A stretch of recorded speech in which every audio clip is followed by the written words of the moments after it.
me tonight is Mama K. Hi, everybody. It's good to be back. Happy 2023. Tonight we're doing The Hatchet Wielding Hitchhiker. It's a Netflix documentary. For those who have not listened to the show as long, I pretty much have always scheduled the movies for the last 4 years we've been doing the show, and had all the control over that. And this year, we're letting go of some of that, letting the hosts not just pick things for host picks, but just bring up the movies they want to talk about that are new. And this is the first one of those. So Nicole and Jess will be bringing them to the forefront. I'll still be adding mine in, but this is a Mama K selection. Mama K, why? what did you hear about this film? And my selections are always the most, likable and, relatable selections. So I just saw this as trending. And when I saw the photo, you're on Netflix, you see the photo, and I was like, that's interesting. And then the autoplay started, and I was like, what is this guy? And also, this is pretty much every surfer dude that I went to high school with. And why is this current kind of thing? So I read the little excerpt, and I thought, this sounds interesting to me. I need to know more. So that's why I chose it. The shocking documentary chronicles a happy-go-lucky nomad's ascent to viral stardom and steep downward spiral. And there's more here, but that gives away a bunch of stuff that happens, so I don't want to read that. It's got no scores on Rotten Tomatoes because it's a Netflix documentary, and those don't always get attention. But on IMDb, it has a 6.2, which is, pretty standard fare.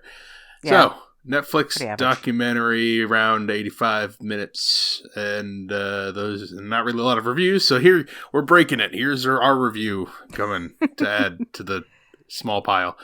On Netflix, we're going to spoil it here now, and we follow Kai. Kai is the titular hatchet-wielding hitchhiker, the slinging slasher, as I was telling Nicole beforehand. She was like, I was like, oh, you want to watch the thing we got to do for the show? And she said, no, it's, what are we reviewing? I said, it's some slinging slasher thing Mama K recommended. I don't know what it is. Hatchet Wielding Hitchhiker. He gets viral because he was walking down a street. Or no, he's not walking down a street. He bludgeoned a man to death with a hatchet who was... No, he didn't kill him. Why don't you explain it? Because... Okay. Why don't you explain it? Yeah. So this guy Kai, we find in the beginning of the documentary is the beginning of his story, is that we find that he's a hitchhiker, and he hitched a ride with this guy, and this guy ran into somebody and then got out of the car, and there were people around, and one of the women that was around that was kind of getting on this guy's nerves, I guess, then the driver, not Kai, the driver started attacking her, and Kai, the hitchhiker, comes out from nowhere with a hatchet and beats the guy over the head a couple of times to get him off of the woman. And so this newscaster happens upon the situation. He's actually a sports caster for a local, I think it's Fresno at the time, Fresno, California, station. You're talking about Suit Man? Yeah, so he's... the real main character of the documentary? The real main character of this, yeah. Well, I don't know. Is it the real main character? That's something to talk about, too.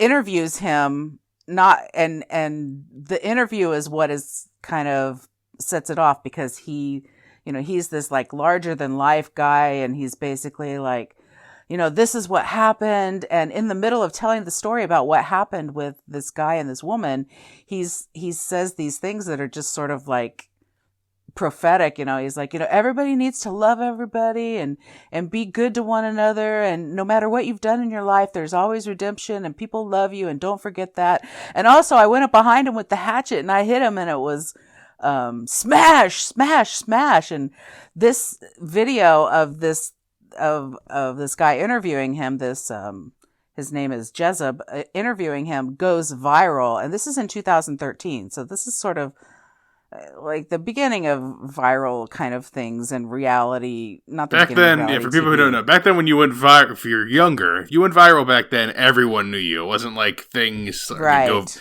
things can go viral and literally be gone in the day they came out. Whereas back, 10 years ago, things were viral for a couple weeks. Like they stuck around for a bit. Yeah. Yeah, this guy was the corn kid. I mean, that's how long he was. There you go. He's the corn kid. Yeah, it's not smash. Instead of it's corn, it's smash.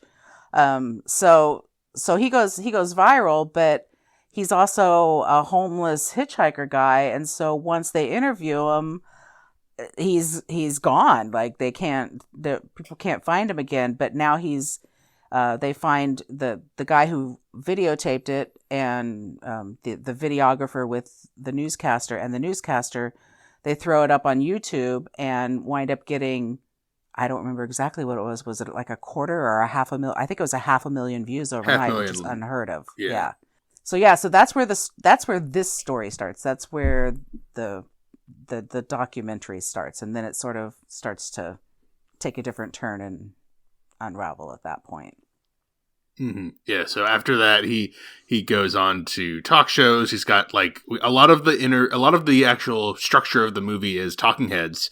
It's probably like, yes, I would say like there's like 2 or 3 that come up a lot. There's probably a dozen total.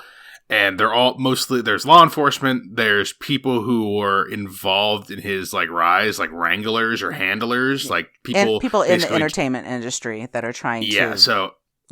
So he goes popular, and this whole thing is kind of framed through Suitman. That's what I called him, who is the anchor, or not the anchor, the sports guy at the thing. And this becomes his, I found such a great virus story. He came off as smarmy and trying to make a quick 15 minutes of fame kind of thing out of this guy and ride the coattails up.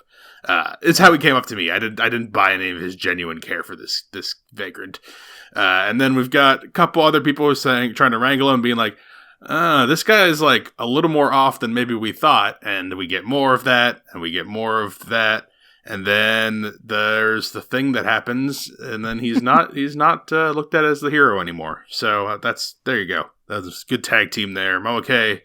Yeah. What'd you think of the Hatchet Wielding Hitchhiker? The slash singing, the trash ringing, the hitchhiker. The story is still very fascinating for me. Documentary wise, this is super basic in the documentary world. I think, like you said, it's a lot of talking heads, and what's not talking heads is filled with some stuff that we see with Kai, but a lot of it's B-roll of like, this is LA, it's blurry LA. This is, Fresno, California. This is, spoiler alert, New Jersey. And, it's a really basic looking documentary.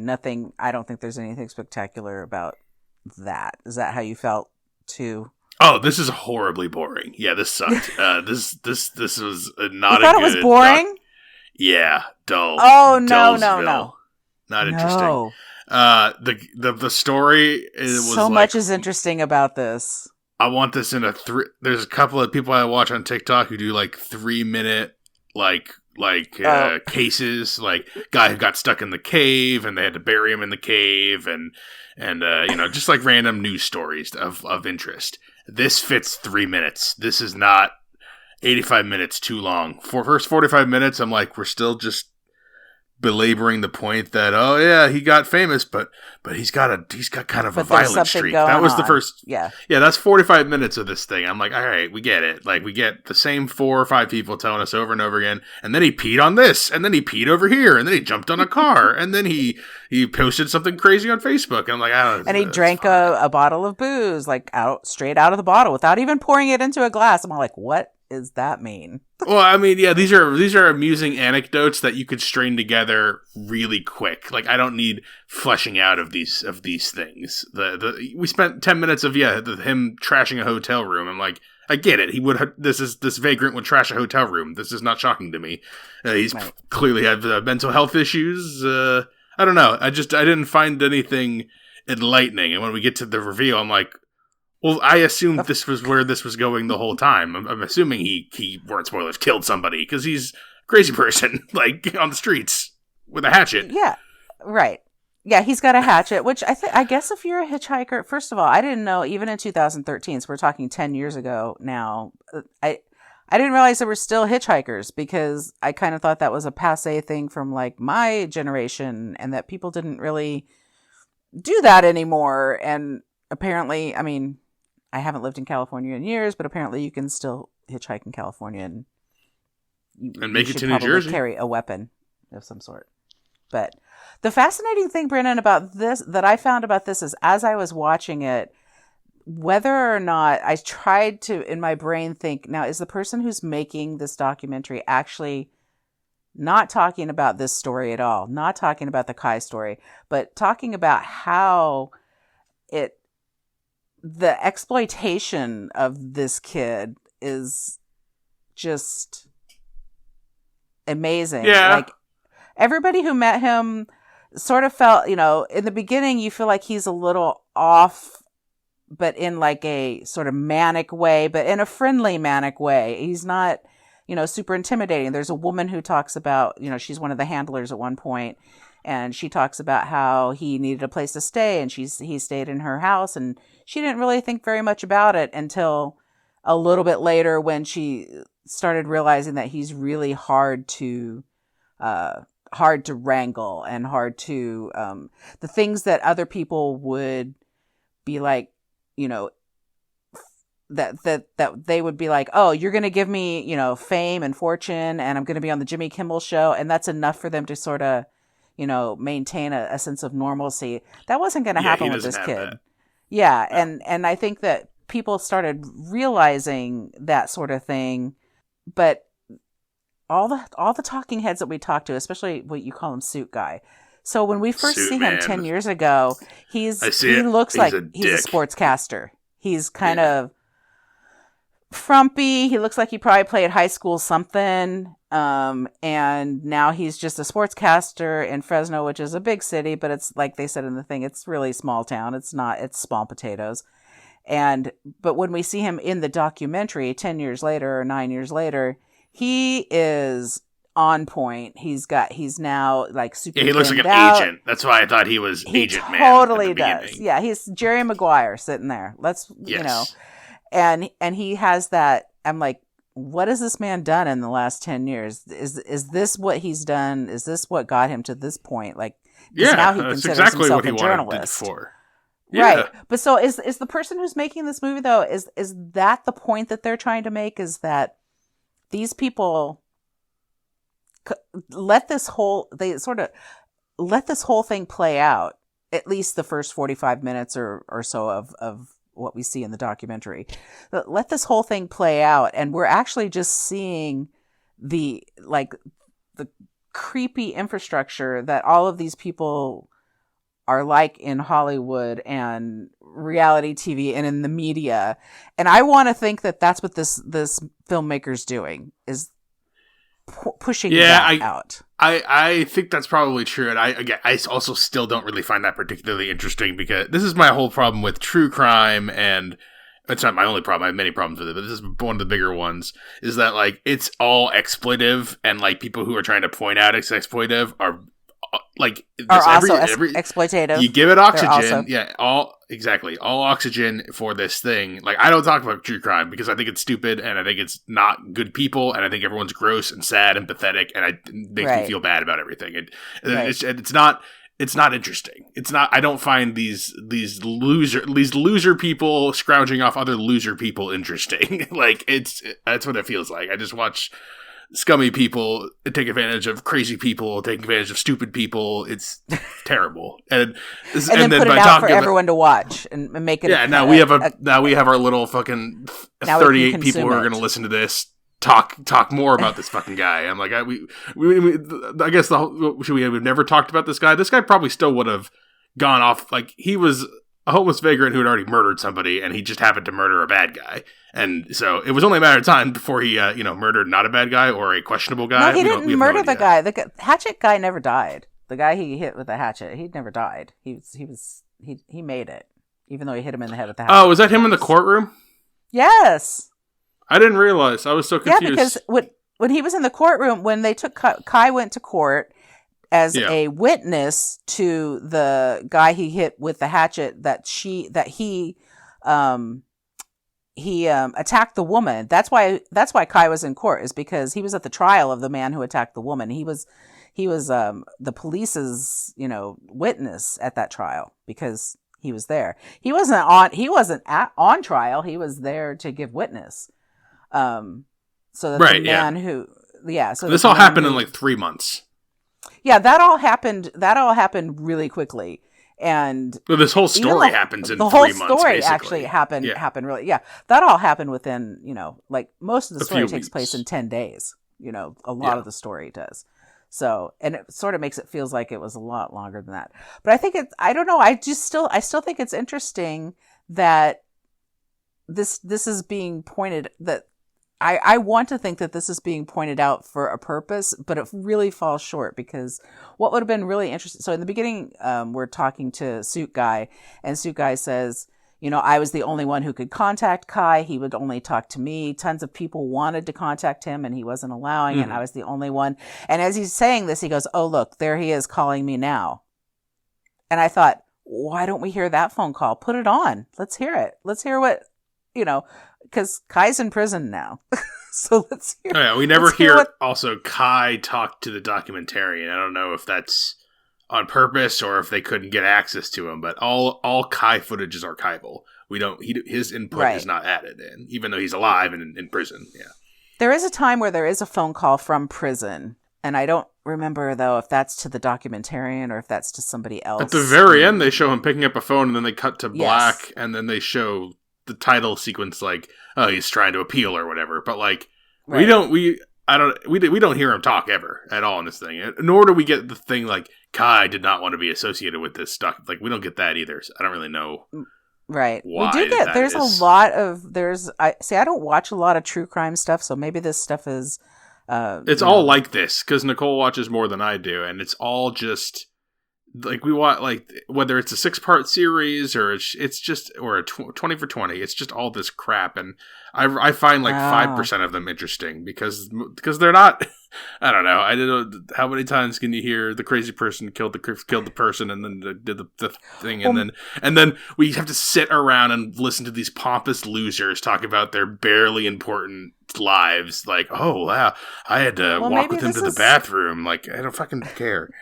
Maybe this is why it's interesting to me though, because I don't watch that kind of stuff hardly ever, never, and I just, the way that they were unraveling things, you knew at some point we were going to, because Kai starts to tell this story about how terrible his childhood was, and that he was, virtually abused by his mom, and I don't know who else, but we hear from a cousin of his that says that, yeah, Kai was pretty much a normal kid, except he was locked in his room by his mom. I'm like, that's not normal. I don't know if you know this, but that's really not a normal parent.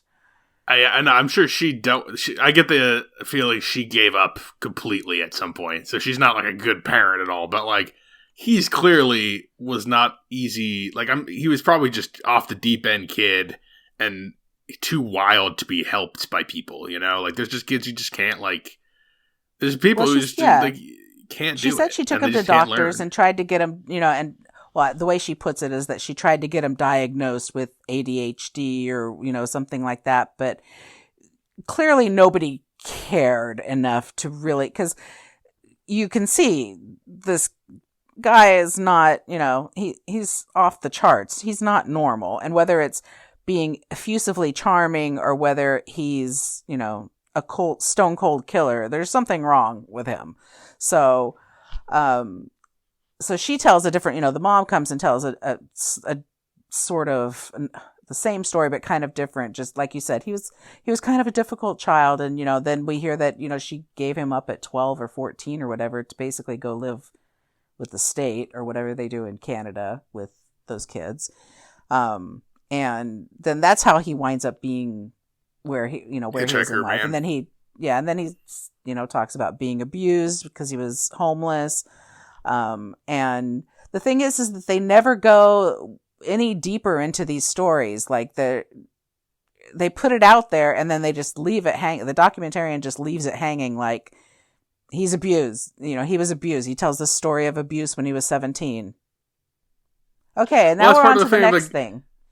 But they're trying to pad this out. They're trying to go and get more and pad this thing out, and it's just not there. That's not the story. That's just like, it doesn't matter like how he got to this point. I mean, that's not what's interesting. I don't think that's interesting here. I don't think this is worthy of 85 minutes. I think this is worthy of 3 minutes. I think you could literally make this whole story, tell it from top to bottom in 3 minutes, and be good.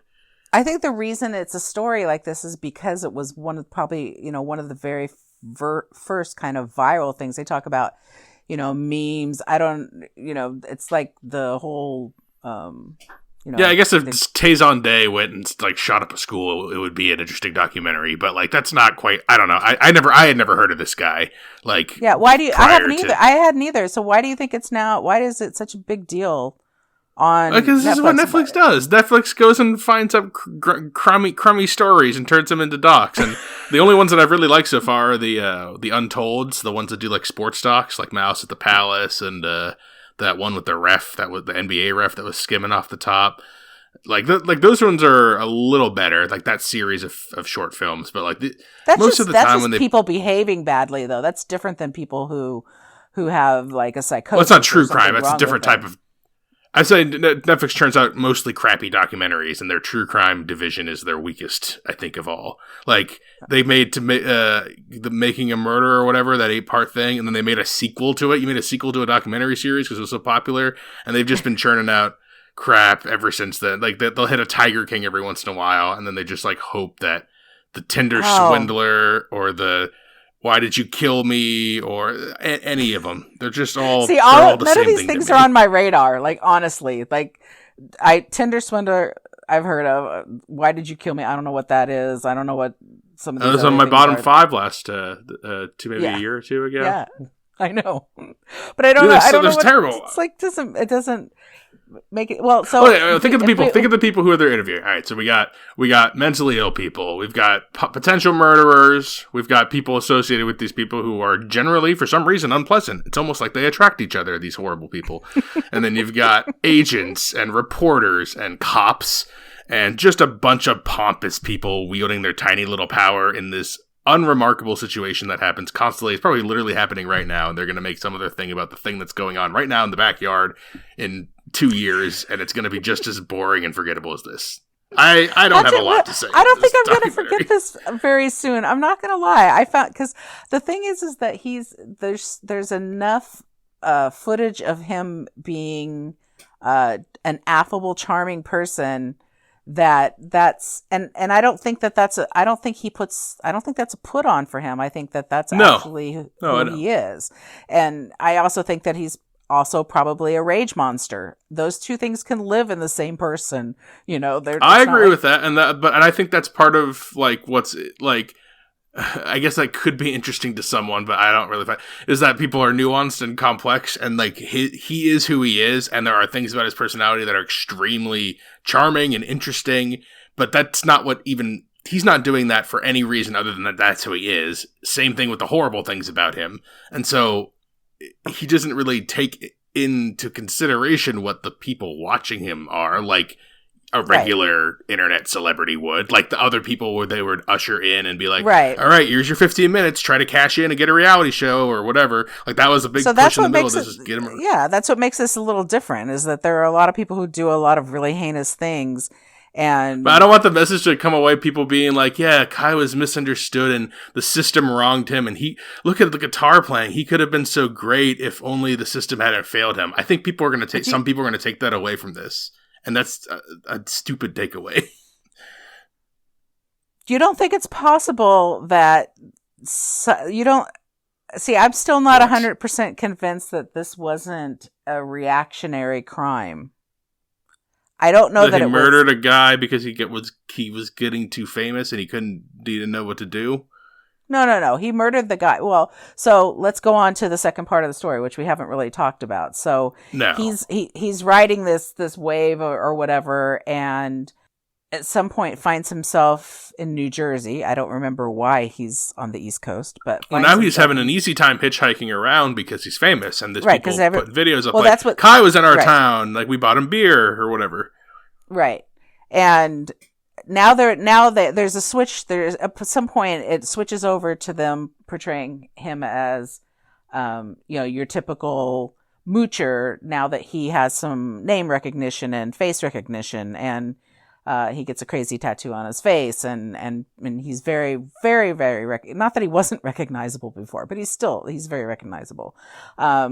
And there's a suspicious murder that happens in a New Jersey town, and it's a single old man, 70-ish years old, and he's murdered in his own home. There's no police go to his house. The house looks like there's nothing wrong. There hasn't been like some crazy chaotic thing going on, except for there's a dead guy in a pool of blood, and he's been beaten to death. Honestly, that doesn't sound like Kai. Beating to death, yes. Not leaving a crazy trail. He seems to leave a pretty big trail where he goes.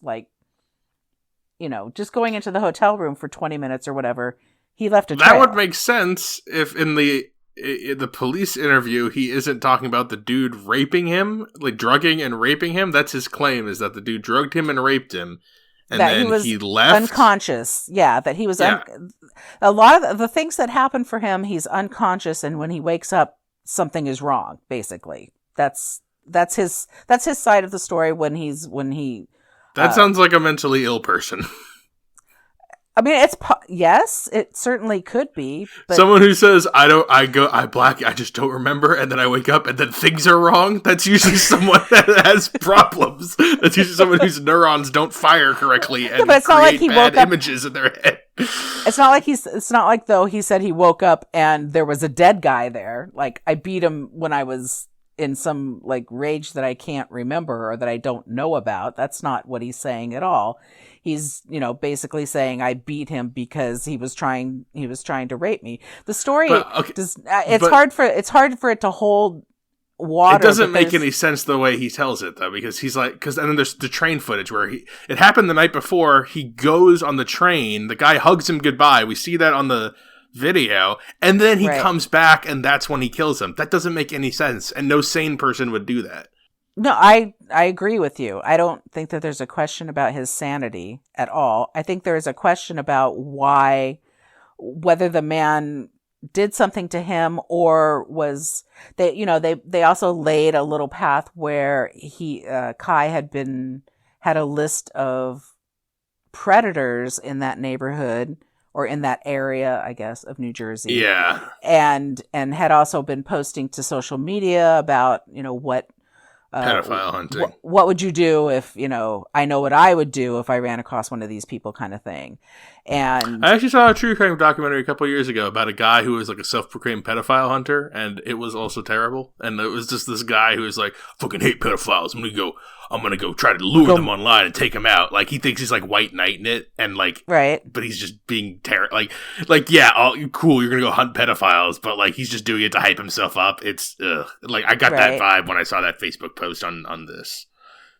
It's hard to know because he feels way more genuine than that. He feels like his character feels more genuine. And also, yeah, but that could just be his mental illness talking. That could just be his mental illness made him believe he truly was drugged and raped by this 75-year-old man who had taken him in. And then, I think that's a much more plausible scenario than foul play. I guess, but they don't. So this happens, and they find him within days, right? Not even days. I think it's the next day that they find him after the murder. It's not. He cuts all his hair. Yeah. And they are able to identify him easily. So they never talk about anything that happens within the police station. They never talk about whether or not he has or requested a rape kit. You should be able to do that. Just because he's a guy doesn't mean that they, that's not something that they should do. Does he know that? What's that? Does he know that he can request a rape kit? If he's looking for pedophiles, I would think that he would know a little bit about sex crimes. I don't think Kai knows anything. I don't think he knows. I don't think his brain I works think like. There's a guy that I think you know who it is. Actually, I won't say their name on here in case. Who I went to high school with, or really elementary school, and then in the same high school, and I see his Facebook posts from time to time, and it's almost indecipherable nonsense. And then he also will post sometimes of him talking in his wherever he is, whatever kind of place he's at, and he's got a mental illness thing. He's gone off the deep end, and I don't know what happened. And it's the same vibes watching this whole thing, watching that guy. I'm like, you cannot. I'll tell you off air. I can't. I should have brought it up. My point being is that I chalk all this up to a mentally ill guy that they accidentally made famous because a bunch of sucklers wanted to get their 15 minutes of fame money, and then. Yeah, I just think that's common. That's just a lot of these, you know. There's not a lot of new stories in the true crime world. See, you're saying like this is because you're used to this kind of story. You're saying that this is same old for me. For me, I needed more depth. Like I felt like this was just scratching the surface of, you know, I need more answers. I need to know whether or not, why was this guy on this pedophile list? Was there actually a list? Why didn't the police should have been the ones that said, okay, yesterday or day before yesterday, you said you were raped. We should do a rape kit. You know, this is not. Oh, cops don't care about that. Cop wants to put murder in jail. Cop doesn't care if guy got raped. Well, that's not. And cops want to put bad guys away. They don't want to coddle victims. They want to grab the bad guys. You know, like or hate cops. They want to get the bad guys. That's that they are more concerned about that than the old lady. Yeah, I don't like the injustice of that at all, because did you see the first cop that was interviewed in this? He's sitting in the room and he has his shades on. I made a note of it. I'm like, look at this, another douchebag they're talking to in this stupid fucking documentary. This stupid true crime who's made full of pompous people that just there's just no. Oh God, I just hate it. Did you not like it all? So there was one guy in here that I liked to listen to because of the way he spoke and how, like the weird little dude on the couch. Yes, that was everything. In, like, was the almost big room, incredulous to him. You know what I mean? Like, yeah, and he was, his setting was a little weird, I thought, but I found him to be kind of like. He would be enjoyable if he was being played by like Philip Seymour Hoffman if he were still alive. He reminded me of a guy I work with actually to a T. I'm like, is that? It can't be. It's not the same name, but like it looks just like this guy I used to work with. But there's so many things that could be explored here. You can explore, you know, why is it okay that, you know, we're okay with Hollywood and the media exploiting things to such a you know, terrible degree. And this is, you know, I have trust issues when it comes to media anyway. So this is only exacerbates that these people, you know, everyone at every step clearly knew that this guy was not 100%, you know, mentally stable. And yet at no point did anyone want to step in and because he was a meal ticket. Because well, I know this, and how fucking reprehensible. How reprehensible of people is this? I mean, all of these. They don't make true crime documentaries about nice, normal people. They make them about scumbags, and all the people associated with scumbags are typically also scumbags because they find each other. If you're looking at this on the surface, that's not what it looks like. Like that's not how. That's what I thought it was going to be. Yeah, but you see these people, and they're supposed to be people that are telling you a story. They're supposed to be the media that are telling you a story that you have to believe is true, that they shouldn't be biased or have an ulterior motive, and that's exactly what they have. And it's just so. This might be they're the just last people one doing of a these job, and they want to be famous. It's not just people doing a job, though. It's people doing a job and being total dicks and douchebags. They don't come across to me because that'll give them more money and fame at their job. Worse, that's why they did it. Which is even worse. They try to come across as being this. This is how it works. This is the genuine. This is how we do. Even I think Jimmy Kimmel comes across really bad, even though we only see him. Yes, he does. clip, because I mean, not that I don't have any affinity for Jimmy Kimmel. I'm just saying he comes across as bad because he's like, he has this guy on his show and, he does a good job with him, even though like Kai really, he gets a little, loopy and Jimmy runs with Jimmy's very professional. He's clearly very good at wrangling psychos. Yes, he's good. He's really, Jimmy Kimmel is he rolls with good. the punches. Yes, exactly. He's got all the answers. And then he comes off as professional, not like a good guy, but like as a professional. He's very good at what he does. That's my point. But then at the end, it comes across, he hands him an envelope with $500 in it, and I'm like, what even is that? What does that mean? Like, why does he do that because he feels guilty? I mean, Kai's getting paid to be on the show. I'm sure it's not. People don't get paid with, envelopes of money and when they go on shows. I mean, maybe Kai does. He doesn't have an ID. I'm sure he doesn't have a bank account. That's true. At any point, I mean, isn't he technically an illegal immigrant? Isn't he technically an undocumented immigrant? He's from Canada, so yeah, he's crossed a border at some point to get here. But should have gave him the ice. Maybe. I mean, is that the reason he doesn't want anybody to find him in the first place? I'm sure if we interviewed someone from ICE, they would be a douchebag too. Like everybody in these things. Oh, I don't know. See, this may be my first and last venture into true crime.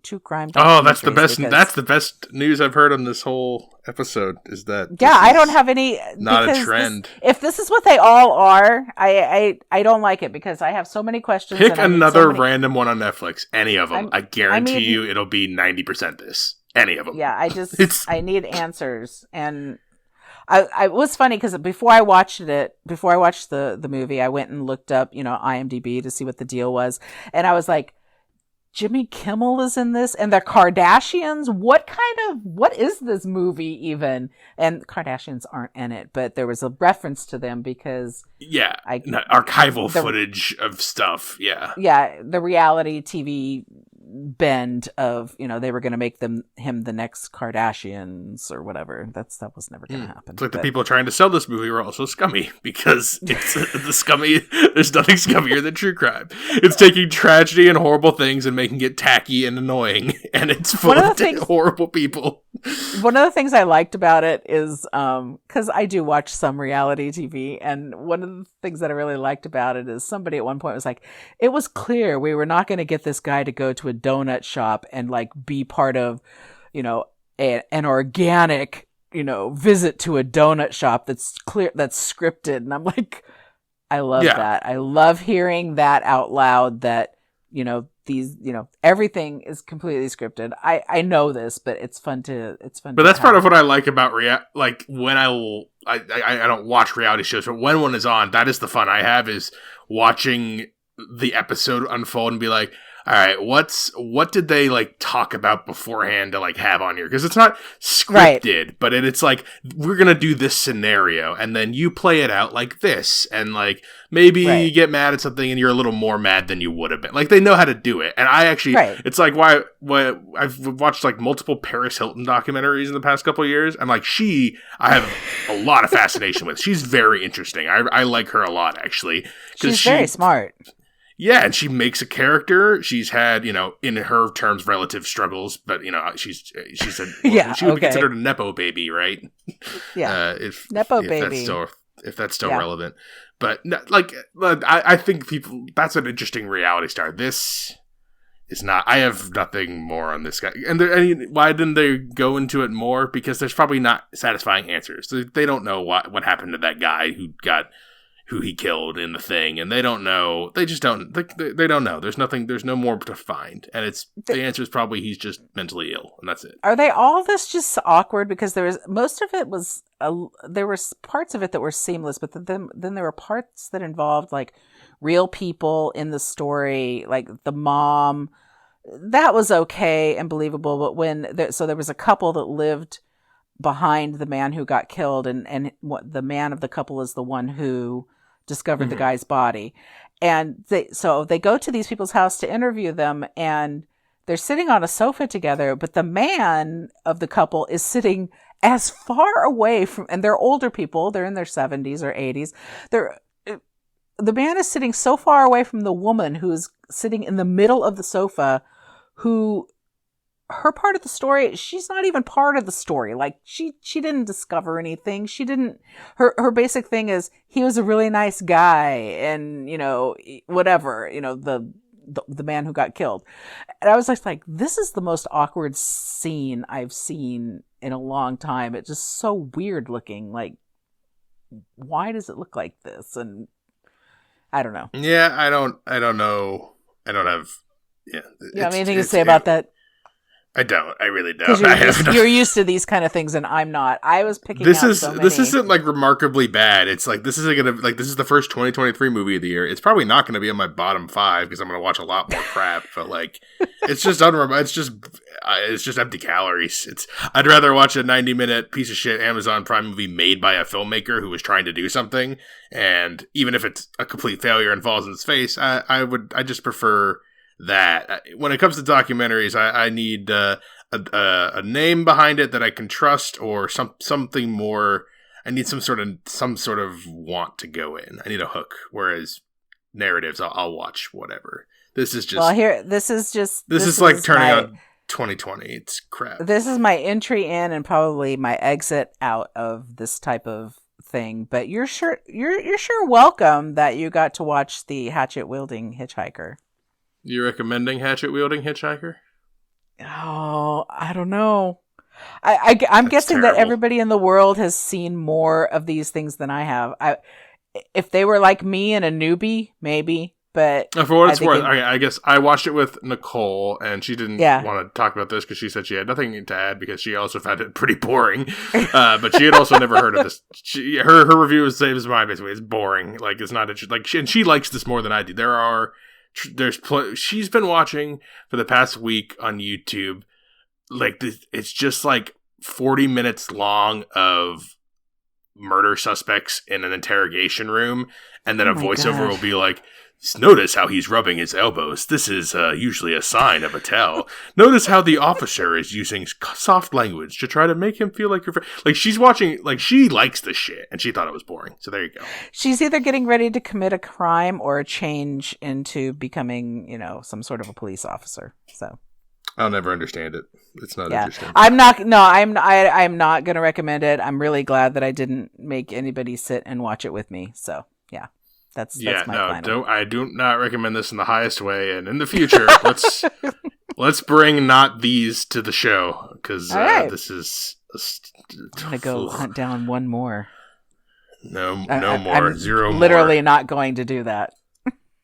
Yeah, well, in the next 3 episodes, everyone else is going to be bringing something to the table, not any more of this. I will be, I think we're doing The Wonder next, which is on Netflix, Florence Pugh film. Matilda the Musical is what Nicole picked, and then I'm going to have us watch Barbarian, finally, one of my top 5 of the year. So those are a bunch of 2022 movies that we'll be reviewing in the next couple weeks. And if you have things to recommend to us, we are still taking suggestions. It's actually a good time to do that because it's the new year, and we're just catching up on old stuff, and you know, this is the kind of things we could kick off the schedule if we had listener suggestions.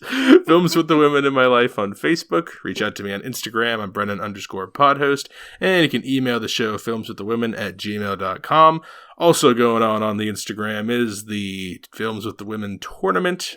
Best movie of 2022. So all the teams are going. So it's fun. pretty close right now as of this recording. Usually it's kind of blowouts every year. It's either Nicole's team blowing everyone out or my team blowing everyone out. But so far, it's been even. So, got a game on our hand. We've got some movies that are worth voting on. So, Films with the Women in My Life. Brennan_podhost on Instagram. That's where you vote. Brennan_podhost. That's enough. Thanks for bringing this to the thing, Monica. God, you're so welcome. Until next time, this is Brennan signing off, saying thanks for listening and enjoy your movies. Thanks for listening to Films with the Women in My Life. If you enjoyed being a listener in our life, please rate and subscribe on Apple Podcasts or on your favorite podcast app. Keep up with the latest from the show on Instagram at Brennan_podhost, on Facebook at Films with the Women in My Life, and on Twitter at FilmsWomenPod. Finally, you can email the show with questions and suggestions at filmswiththewomen@gmail.com. Original music for the show was created by Ian Burke and Chris Iwanek. Original artwork created by Nicole D'Alessio. This show is produced by Brennan Snyder. Thank you again for listening and enjoy your movies.